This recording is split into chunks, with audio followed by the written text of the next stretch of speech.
저는 오늘 읽어드린 말씀을 가지고 내가 약할 때 곧 강함이라, 이 같은 제목으로 하나님의 말씀을 증거하도록 하겠습니다. 사람들은 보통 자신의 약점을 감추기를 원합니다. 그렇지 않아요?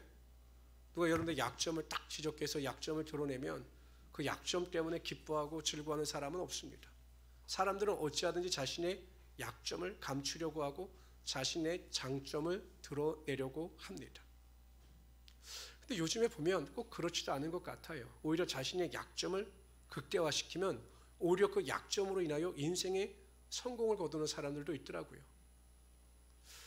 제가 요즘에 본 그 TV에 보면 그 맛있는 녀석들인가 하는 TV 프로가 있더라고요. 그 뚱뚱한 코미디언들이 모여서 맛있는 음식을 먹고 또 음식에 대한 평을 하는데, 제가 그것을 보고 놀라는 게 뭐냐면 식욕이 떨어졌던 환자들이 감사 편지를 보낸다는 거예요. 그 맛있게 먹는 것을 보고 식욕이 돋아왔다고. 그래서 그 프로그램이 장수한다는 겁니다.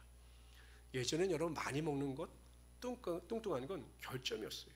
사람들이 어찌하든지 그것을 드러내고 싶지 않았는데 오히려 그 사람들에게는 그들의 약점이 강점이 되고 또 그들이 나름대로 설 수 있는 기회가 될 수 있었던 겁니다.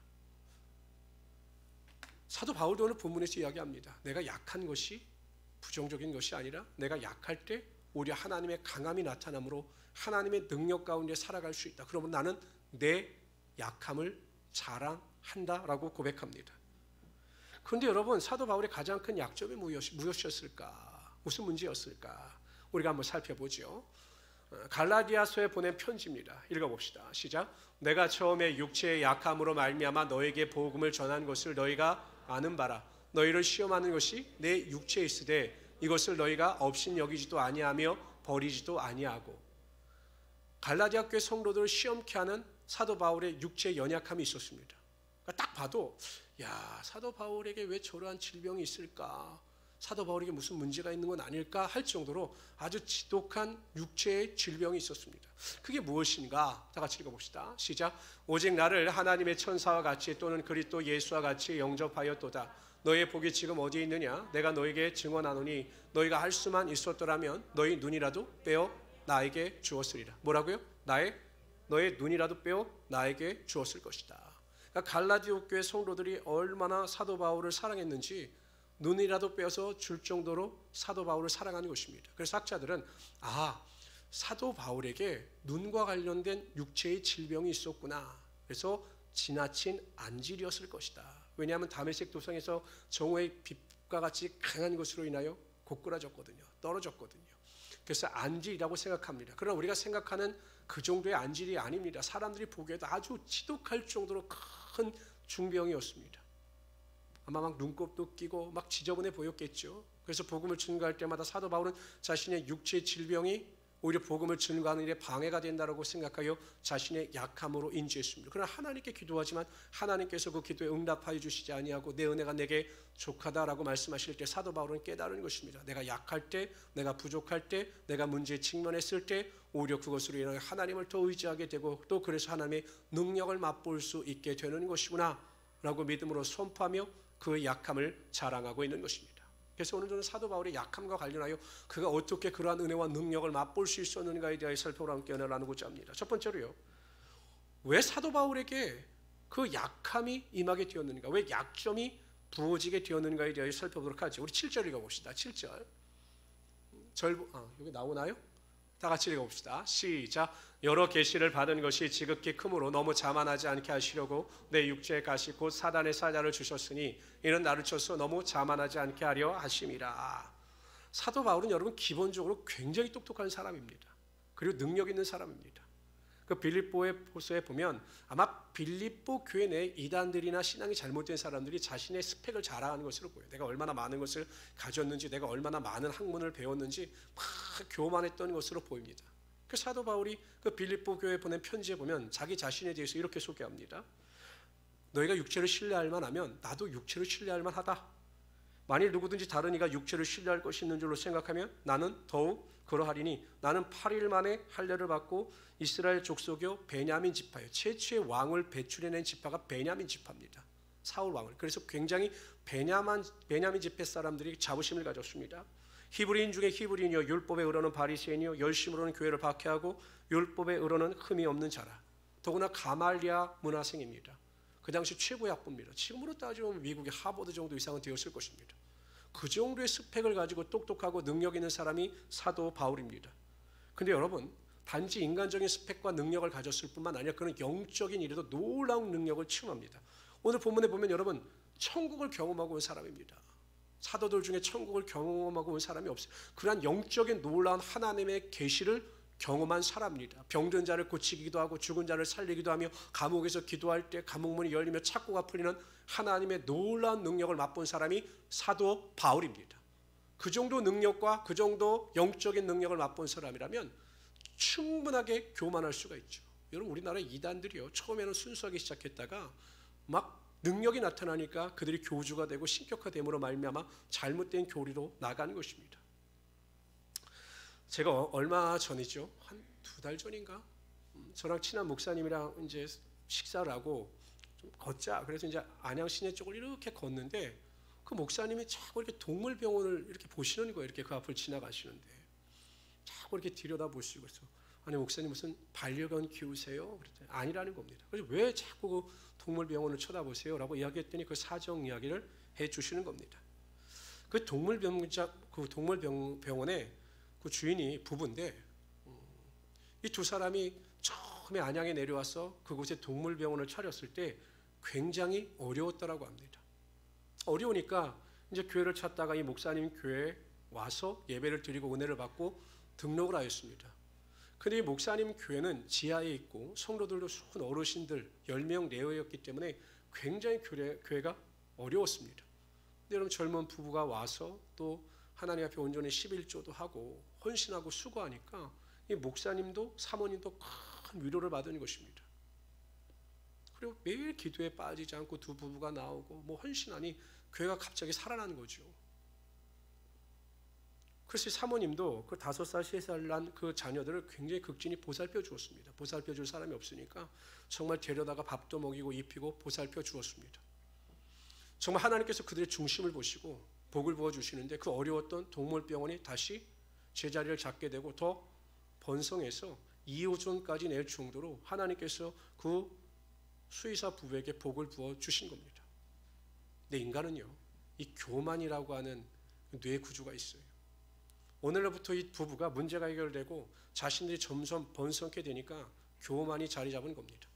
오늘부터 갑자기 교회 나오더니 지하였는데 평상시에 냄새도 안 나던 교회라고 하더니 갑자기 교회에서 곰팡이 냄새가 난다. 목사님 옷에서 곰팡이 냄새가 난다. 교회에 사랑이 없다. 뭐 교회에 문제가 많다. 투덜투덜 되기 시작하더라는 것입니다. 그 목사님과 사모님과 더 열심히 했죠. 그러다 어느 날 갑자기 그 여자 집사가 도저히 교회를 못 다니겠다고 불평하고 교회를 떠났습니다. 조금 있다 남편도 교회를 떠났습니다. 말씀을 들어보니까 목사님이 그 남자 집사를 붙잡고 사정사정을 했다는 거예요. 무릎을 꿇고 저 우리 교회 남아달라. 대단하죠. 목사님도 저 같으면 그렇게 못할 텐데 제 목사님 훌륭하십니다. 떠나갔어요. 그러니까 목사님과 사모님이 얼마나 상처를 받았겠습니까? 위축이 된 겁니다. 사모님도 이게 성도를 아무리 사랑해봤자 소용이 없구나. 위축이 된 거예요. 그래서 교회도 점점 침체기로 빠져들죠. 그러니까 이 목사님이 다른 성도들 통해서 보니까 그 잘 나가던 그 동물병원이 2호점은 폐쇄했고 지금 1호점도 어려움을 겪고 있다라고 하는 소문을 들었다는 거예요. 하나님께서 기뻐하시겠습니까? 기뻐하시지 않지. 여러분, 잠언서 16장 18절에 보면 교만은 패망의 선봉이요 자만함은 거만함은 넘어짐의 앞잡이라는 거예요. 하나님은 교만한 자를 대적하십니다. 겸손한 자를 높여주시지만 교만한 자를 대적하시는 거예요. 하나님께서 그것을 아셨기 때문에 사도 바울이 교만한 자리로 나아가지 않도록 그에게 육체의 질병의 약점을 안겨주심으로 말미암아 항상 겸손한 자리에 머물게 하여 주셨고, 사도 바울은 그 자신의 약점을 볼 때마다 하나님 앞에 지극히 겸손해져서 하나님만을 의지하며 바라보며 살아갈 수 있게 되었다는 것입니다. 그렇기 때문에 여러분, 우리의 삶에 나타나는 약함이나 우리의 삶에 나타나는 약점 때문에 원망하고 불평할 필요가 없습니다. 그것을 잘 요리하기만 하면 우리는 항상 하나님 앞에서 겸손함 가운데 살아갈 수밖에 없는 것입니다. 서울 강남에 사는 안수 집사님 부부를 제가 잘 알고 있습니다. 남편도 뭐 굉장한 학벌을 가지고 있고 또 아내도 뭐 엄청나죠. 뭐 재산도. 참 저런 분들은 하나님의 복을 정말 누리면서 살아가는구나 이럴 정도로 정말 은행 지점장이면서 잘 살고 하나님을 잘 섬깁니다. 근데 더군다나 겸손하기까지 합니다. 어떻게 저렇게 겸손할까? 근데 그 겸손한 뒤에는 분명히 고난이 있어요. 제가 그걸 알기 때문에. 저는 그냥 여쭤봤습니다. 안수 집사님 댁에는 전혀 문제가 없습니까? 라고 여쭤봤더니 자녀 문제더라고요. 자녀. 둘째가 유학까지 갔다 와서 우울증에 빠져가지고 전혀 외출하지 않는다는 거예요. 그것 때문에 매일 기도하고 자녀하고 상담하지만 그 자녀가 항상 그 자리에 머물러 있기 때문에 하나님께서 자신을 쳐서 겸손하게 하여 주시고 하나님의 은혜 가운데 살아가게 하여 주신다라고 하는 간증을 들었습니다. 우리에게 약점이 없는 사람이 누가 있겠습니까? 우리에게 허물이 없는 사람이 누가 있겠습니까? 우리의 삶에 연약함이 없는 사람이 누가 있겠습니까? 성도분, 그럴 때마다 더욱 하나님을 의지하고 하나님을 바라볼 수 있는 겸손의 자리로 나가시기를 바랍니다. 사도 바울은 그러한 능력과 그러한 권세가 있었지만 교만하지 않았습니다. 대접을 받지 않았습니다. 더 낮아섰습니다. 하나님께만 소망을 두었습니다. 그럴 때 하나님께서 그를 높여주시고 하나님의 영광이 임하게 하여 주셨던 것입니다. 여러분들이 가지고 있는 여러 가지 문제, 물질의 문제, 관계의 문제, 여러 가지 병약의 문제, 이 모든 것이 약함이지만 그 겸손함을 통해서 하나님의 능력을 맛볼 수 있는 기회가 될 수가 있는 것입니다. 항상 겸손함으로 낮아짐을 실천하며 살아갈 수 있는 우리 성도들이 되시기를 주님의 이름으로 축원합니다. 두 번째로요, 사도 바울이 자신의 약함 가운데 어떠한 태도를 보였는지, 자신의 약함에 대해서 어떠한 태도를 보였는지를 봅시다. 우리 고린도후서 12장 8절 봅시다. 시작. 이것이 내게서, 다시요, 크게 시작.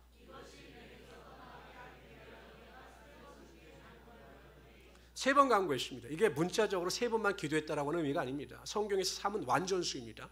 성부, 성자, 성령, 삼위일체 하나님. 예수님께서 왕으로, 선지자로, 제사장으로 삼중의 직분을 감당하기 위해서 이 땅에 오셨습니다. 그래서 세 번은 완전수입니다. 사도 바울이 자신의 약점을 위해서 끊임없이 하나님께 고쳐달라고 간구한 것입니다. 사도 바울은 자신이 가지고 있는 안주의 문제로 인하여 낙심하거나 절망하고 원망하고 불평한 것이 아니라 하나님 앞에 나가 그 약점을 내려놓고 끊임없이 하나님의 도움과 하나님의 역사를 간구한 것입니다. 약점을 발견했을 때, 혹 문제가 발생했을 때 보이는 성도들의 태도는 전혀 다릅니다. 첫 번째, 매일 쓰러지는 사람이 있습니다. 문제를 만나면, 약점을 발견하면 매일 쓰러집니다. 평상시에는 신앙이 좋은 것 같습니다. 말하는 것이나 행동하는 것 보면 전혀 문제가 없는 것 같아요. 그러나 문제가 있거나 약점을 발견하게 되면 갑자기 예배를 중단하고 기도를 중단하고 관계를 중단합니다. 그리고 매일 원망하고 불평합니다. 이런 성도들에게 매일 나타나는 믿음의 고백은 왜 하나님께서 나에게 이런 문제와 고난을 주시느냐라고 하는 불평입니다. 이런 분들의 특징이 무엇이냐? 10년을 교회를 다니고 20년을 교회를 다녀도 신앙의 성장과 성숙이 없다라는 것입니다. 항상 그 자리예요, 그 자리. 문제를 만나면 쭈르륵, 문제를 만나면 쭈르륵. 그렇다고 해서 그 약점이나 약함이 개선되어지느냐? 절대 개선되어지지 않습니다. 그래서 항상 그 문제 가운데 절망하며 살아갑니다. 이런 성도들의 퍼센테이지가 교회 안에 50% 이상은 됩니다. 제가 이렇게 보면. 두 번째, 어떤 사람이 있느냐? 약점이나 자신의 문제를 의도적으로 기피하거나 자신의 약점이나 문제를 전혀 모르는 사람들이 많습니다. 나에게 문제가 무엇이고 나의 약점이 무엇인 것을 전혀 몰라요. 그리고 무시합니다. 학교 교사들이 어머니를 불러서 상담을 하다가 깜짝 놀라는 것이 무엇이냐면, 이제 아이가 문제가 있어서 학교에서 문제를 발생해서 부모를 부릅니다. 그리고 부모에게 아이의 문제에 대해서 설명을 합니다. 그러면 대부분의 부모들의 반응이 어떻게 나오느냐? 아이고, 내 아들의 문제가 있었군요. 내 아이에게 문제가 있었군요. 이게 아니라, 선생님, 우리 애가 절대 그럴 애가 아닙니다. 이게 대부분의 교사들에게 보이는 부모의 반응이라는 것입니다. 내 자식은 문제가 없다. 내 자식이 그렇게 했을 리가 없다. 다른 사람이 문제일 것이다. 다른 학생이 문제일 것이다. 이렇게 반응한다라는 것입니다. 심리학에서 설명할 때 지나친 자기 자신, 지나친 자기 과욕은 오히려 지나친 자기 상처에서 비롯된다. 지극히 낮은 자존감에서 비롯된다라고 설명을 합니다. 심리학을 설명할 때. 어떤 사람이 굉장히 자신감이 있어 보이죠. 어떤 사람이 굉장히 그 일에 대해서 막 떠들고 나는 문제가 없다 이러죠. 그것은 그 사람이 자신감이 있어서 그렇게 말하는 것이 아니라 마음의 상처나 낮은 자존감을 포장하기 위해서 그렇게 한다는 것입니다. 이처럼 자신의 약점이나 문제에 대해서 인식하지 못해요. 그 문제를 해결하려고 하는 노력도 없습니다. 그러니 여러분 항상 그 문제나 약함이 존재하고 전혀 진보와 발전이 없게 된다는 것입니다. 이러한 사람들의 특징은 무엇이냐? 모든 문제의 화살을 다른 사람에게 돌립니다. 이러한 사람들의 신앙도 매일 똑같습니다. 원망, 불평, 다른 사람의 탓. 세 번째는 약점이나 문제를 발견했을 때 그러한 약점이나 문제를 긍정적인 방향으로 해결하려고 노력하고 결단하는 사람들이 있습니다. 약점이나 문제는 약점이나 문제일 뿐 더 이상도 더 이하도 아니다. 나에게 주신 이 약점, 이 문제는 오히려 하나님의 영광을 드러낼 수 있는 도구다라고 생각하여 더 열심히 하나님께 기도하거나 더 열심히 하나님의 예배에 동참으로 말미암아 하나님께서 부어주시는 하나님의 능력을 맛보는 긍정적인 사람들입니다. 이런 분들은 교회에서 한 10% 내외입니다. 그런데 하나님께서는 이러한 소수의 창조적 소수의 사람들을 통해서 하나님의 역사를 이끌어 가시고 하나님의 놀라운 일을 이루시며 교회 안에서도 이러한 사람들을 통해서 교회가 유지되게 하여 주시는 거죠. 저는 솔직히 개인적으로 누군가를 말씀드리기는 어렵지만 제가 그분들을 통해서 은혜를 받기 때문에 말씀을 드리겠습니다. 제가 수요 예배 때가 되면 우리 임선빈 집사님을 저 군포까지 가서 모셔옵니다. 아침 8시 40분이나 30분이 되면 항상 임선빈 집사님은 저에게 전화를 하셔요. 목사님 오늘 몇 시까지 오실 겁니까? 그럼 제가 모시러 갑니다. 그럼 정말 정확하게 그 시간에 그 불편한 몸을 이끌고 제 차에 타셔서 교회로 오십니다. 교회 오는 도중에 제가 또 김예곤 권사님에게 전화를 합니다. 여러분 김예곤 권사님은 제가 말씀 안 드렸죠. 거의 뇌 반이 없으신 분이에요. 뇌 반이. 종양으로 인해서. 균형 감각이 없으신 분이에요. 근데 그런 분이 또 저에게 전화를 합니다. 목사님 제가 안양역에 몇 시에 내리니까 저를 좀 모시러 오세요.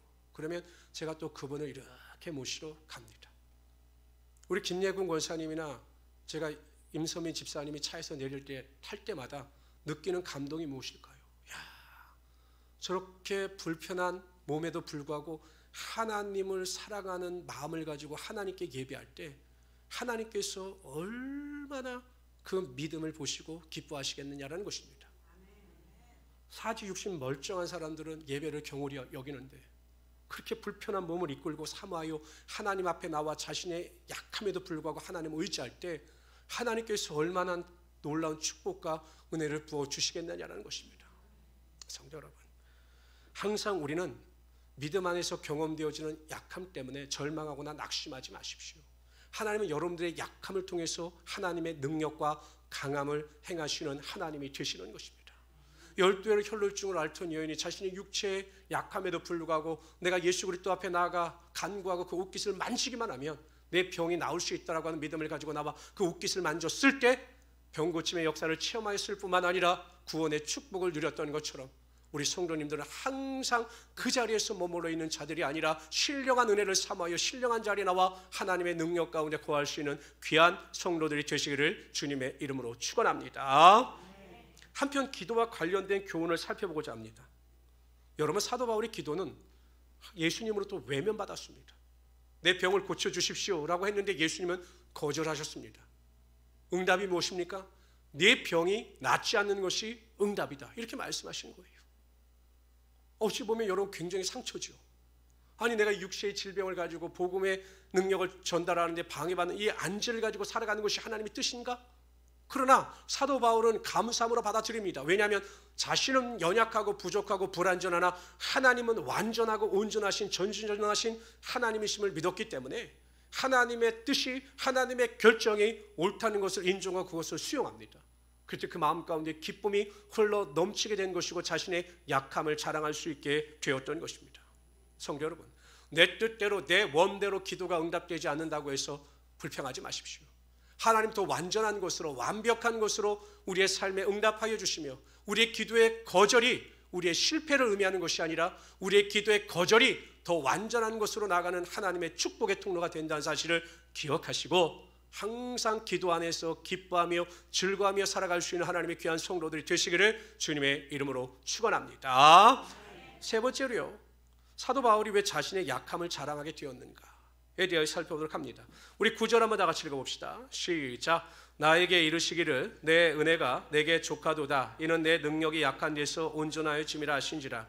그러므로 도리어 크게 기뻐함으로 나의 여러 약한 것들에 대하여 자랑하리니 이는 그리스도의 능력이 내게 머물게 하려 함이라. 왜 약함을 자랑하느냐? 약할수록 하나님의 더 큰 능력이 임하기 때문입니다. 자신이 힘들수록, 고통스러울수록 하나님께서는 갑절의 축복으로 자신의 삶을 채워주시기 때문입니다. 그래서 자신의 약점을 자랑하는 것입니다. 약점을 통해서 이루실 하나님의 영광을 바라보게 되는 것입니다. 이 사람이 미국의 미합중국의 17대 대통령 앤드류 존슨 대통령입니다. 여러분 잘 아는 에브라임 링컨이 16대 대통령이었고 그 뒤를 이어서 17대 대통령이 된 사람이 앤드류 존슨입니다. 근데 이 앤드류 존슨은 3살 때 아버지가 떠났습니다. 그리고 13살 때 양복점에 들어가서 양복 기술을 배웁니다. 그리고 16살 때 가장 가난한 구두수송공의 딸과 결혼을 했습니다.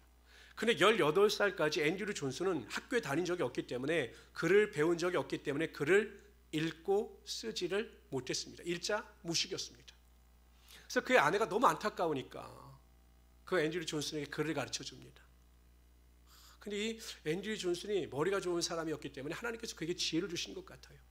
글을 배우는 순간부터 학문에 대한 갈증이 생겨나기 시작해서 밤새도록 일을 마친 뒤엔 공부를 하는 것입니다. 그래서 독학으로 정치학 박사를 땄습니다. 그리고 나중에는 테네시주의 주지사가 됩니다. 초등학교도 나오지 못한 일자무식의 사람이 그렇게 큰 성공을 거두게 되고 에브라임 링컨 때 에브라임 링컨이 이 앤드류 존슨을 부통령으로 임명합니다. 그래서 중간에 에브라임 링컨이 암살을 당하죠. 뒤에서 부통령인 앤드류 존슨이 링컨을 대신하여 대통령직을 수행합니다. 그리고 17대 대통령 선거에 앤드류 존슨이 출마합니다. 그때 반대편에서 앤드류 존슨에 대해서 뭐라고 공격을 하냐면 일자무식으로 초등학교도 나오지 못한 사람이 어떻게 위대한 미 합중국의 대통령이 될 수 있느냐라고 그의 약점을 막 공격했습니다. 그랬더니 앤드류 존슨이 그 자신을 공격하는 많은 사람들에게 대해서 이렇게 이야기합니다. 그렇습니다. 나는 초등학교를 다녀본 적도 없습니다. 그러나 성경에 예수 그리스도께서 학교에 다니셨다는 기록은 없습니다. 오히려 목 쓰셨고 그러나 예수님은 학교에 다니신 적이 없지만 그럼에도 하나님의 사명을 온전히 감당하셨습니다. 라고 그들의 맹공격을 그냥 받아 넘겼습니다. 마침내 그는 압도적인 표차로 제17대 대통령에 취임합니다. 근데 여러분 이 앤드류 존슨이 행한 일 중에 가장 놀라운 일이 무엇이냐면 그 미국의 알래스카주 있죠? 알래스카주. 이 러시아로부터 소련으로 그 당시에 소련으로부터 720만 달러의 헐값에 그 알래스카 땅을 산 겁니다. 그 당시에 야당이 얼마나 반대했는지 모릅니다. 동토의 땅, 아무 쓸모없는 땅을 그에게 돈을 주고 샀다. 무능한 대통령이다. 지혜가 없는 대통령이다. 또 막 약점을 공격합니다. 그래도 그는 침묵했습니다. 그런데 여러분 세월이 지난 다음 지금 어떻습니까? 알래스카에 엄청난 보물과 지하 강물이 묻혀져 있습니다. 이제 와서 앤드류 존슨의 지혜와 해안이 인정을 받고 위대한 대통령이라고 사람들이 그를 칭송하고 있는 것입니다. 여러분 3살 때 아버지를 잃고 일자무식의 삶을 살았습니다. 16살 때까지 글도 쓰지도 못하고 읽지도 못하는 그러한 약점을 가지고 있었습니다. 그러나 그에게는 세상에 감당할 수 없는 믿음이 있었고 그 믿음을 가지고 살아갈 때 하나님께서 마침내 그 약함을 통해서 하나님의 지혜와 능력을 부어주심으로 하나님의 놀라운 능력을 행하며 살아갈 수 있었던 것입니다. 나의 삶의 궁핍, 결핍이 부끄러운 것이 아닙니다. 많이 배우지 못한 것 부끄러운 것이 아닙니다. 내가 많이 가지지 못한 것 부끄러운 것이 아닙니다. 오히려 하나님은 그 약점을 보시고 그 약점 가운데 바로 서 있는 자들에게 하나님의 놀라운 은혜와 축복이 반드시 임하게 하여 주시는 것입니다. 나의 약점을 자랑하십시오. 그런데 여러분 제가 인생을 살아보면요 정말 자신감이 있고 정말 자기 자아가 강건한 사람은 자신의 약점을 누가 지적해도 상처받지 않아요. 오히려 자신의 약점을 드러냅니다. 전 지혜가 부족합니다. 전 능력이 부족합니다. 그렇다고 해서 사람들이 그 사람이 지혜가 없고 능력이 부족하다라고 생각지 않아요. 실력 있는 사람인 것을 압니다. 오히려 그 사람의 겸손한 앞에 오히려 무릎을 꿇게 되는 것입니다. 성도 여러분, 여러분들은 강한 사람이 될 수가 있는 것입니다. 하나님의 놀라운 은혜와 능력이 여러분들을 붙잡고 계시기 때문이죠. 약함을 부끄러워하지 마십시오. 약함 때문에 쓰러지지 마십시오. 오히려 하나님 앞에 더 가까이 나가서 그 약함을 자랑할 수 있는 하나님의 귀한 성도들이 되시기를 주님의 이름으로 축원합니다. 예전에 TV를 보는데 서문갑부라고 하는 TV 프로그램에 나오는데 헌옷을 수고하는 사람이 서민 갑부가 된 거예요. 진짜 얼핏 이해가 되지 않았습니다. 어찌 보면 사람들이 버리는 옷이거든요. 버리는 옷. 쓰레기잖아요. 쓰레기. 근데 피리가 찾아갔을 때 이 헌옷을 수고하는 사람이 이야기를 하는 겁니다. 나는 저 헌옷을 쓰레기라고 보지 않고 나는 저것을 보물이라고 본다라는 거예요. 근데 그렇더라고요. 저도 깜짝 놀란 게 무엇이냐면 헌옷 수거함을 열어서 수거할 때 보면 택도 뜯지 않은 새 옷이 정말 많더라고요. 그리고 강남 같은 데 가서 이렇게 헌옷함을 수거하니까 막 명품 옷이 나오더라고요. 야, 저건 내가 입어도 되겠더라고 보면. 그럴 정도의 값어치는 옷들이 나오는 거예요. 남들이 보기엔 쓰레기지만 그 사람이 보기엔 보물인 것입니다. 우리가 인생을 살아갈 때 당하는 많은 약점과 어려움이 오히려 우리의 인생을 피폐하게 하고 어렵게 하는 정말 내 인생의 쓰레기와 같이 느껴질 때도 있지만 그렇지 않다는 것입니다. 나의 약함, 나의 약점, 나의 부족함은 하나님의 능력을 맛볼 수 있는 보물 같은 도구가 될 수가 있는 것입니다. 가장 중요한 것이 절대 하나님 앞에서 나의 약함을 가지고 겸손함 가운데 살아갈 수 있는 우리 성도들이 되시기를 바랍니다. 여러분, 겸손이라고 하는 헬라어의 원어의 의미는 땅에 가깝다는 거예요. 땅에 가깝다. 땅에 가깝다. 그냥 땅에 가까우면 되는 겁니다. 엎어지면 되는 겁니다.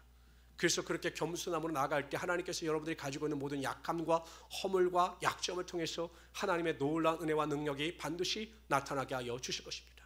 두 번째, 나의 문제나 약함이나 허물이나 궁핍함이나 어려움이 있다면 하나님 앞에 나와 결단하고 믿음으로 기도하며 더 열심을 가지고 영적 생활에 최선을 다하며 살아갈 수 있는 우리 성도들이 되시기를 바랍니다.